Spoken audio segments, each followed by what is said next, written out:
Hello guys, আসসালামু আলাইকুম। আজকে আপনাদের সাথে শেয়ার করব বাণিজ্য মেলায় কি করলাম।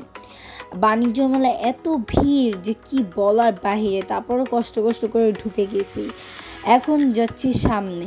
এখানে অনেকগুলো স্টল আছে, অনেক সুন্দর স্টলগুলা, যেগুলা না দেখলে হয় না। তো কিছু ঘুরতেছিলাম, তখন দেখলাম পুতুল। তো পুতুল দেখার পর আমার কচ্ছপ খুবই পছন্দ। কচ্ছপটা এত সফট যে কী বলবো। পরে এখানে প্রাইস অনেক দেখে পরে রেখে দিলাম। সামনে গেলাম, সামনে যে অনেকগুলো স্টল, কি বলবো, এত সুন্দর স্টল যে বলার বাইরে। পরে যে ব্যাগগুলা অনেকগুলা দেখলাম। পরে দেখলাম ইন্ডিয়ান শপিং শপ। পরে ওনার কাছে কথা বললাম, উনি বলল আসছি এভাবে, অনেক বাংলাদেশ খুবই ভালো লাগতেছে। পরে আমি জিজ্ঞেস করলাম ভিডিও করলে কোনো ইস্যু না তো? উনি বলছে না। পরে চলে গেলাম ফেমাস হেয়ার ব্যান্ডের কাছে, যে অনেক ফেমাস। জাপানিজ লোকটার সাথে দেখা করার জন্য আমি অনেক এক্সাইটেড, ওনার জন্যই আসছি, এই যে এখানে এসে পড়ছি। ওনার এত ভিডিও দেখছি, লাইক না আসলে হয় না। ওই যে ওনারকে দেখে এত হ্যাপি হয়ে গেছি আমি, যে ফাইনালি ওনার সাথে দেখা হয়ে গেল। উনি আজকেও বেজার ছিল অনেক, যে আমি অনেক হ্যাপি ওনাকে দেখে, কিন্তু ওনার মাথা পাগল হয়ে গেছে। তো ওনাকে কোনো বিরক্ত করলাম না, এখান থেকে চলে। তো হাঁটতে অনেকগুলো স্টল দেখতেছি।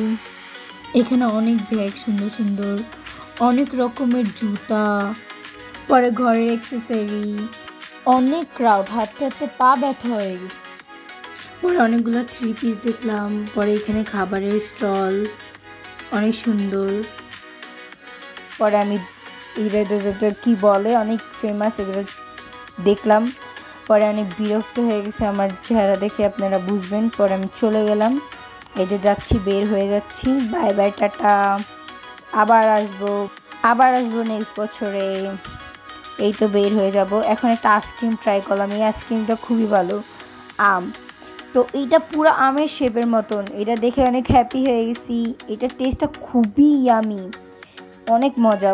পরে খেতে শেষ করার পর সামনে দেখি যে আমটা খেতেছিলাম উনি, পরে ওনার সাথে হাত করলাম, এরকম করলাম, উনি হাত দেখাইলো অনেক। উনি আমাকে দেখে লজ্জা পেয়েছে, আমিও পেয়েছি। পরে এখানে আইসক্রিমের এগুলো সব দেখার পর বের হয়ে যাবো। তো কয়টা পিকচার তুললাম। তো থ্যাংক ইউ গাইস দেখার জন্য।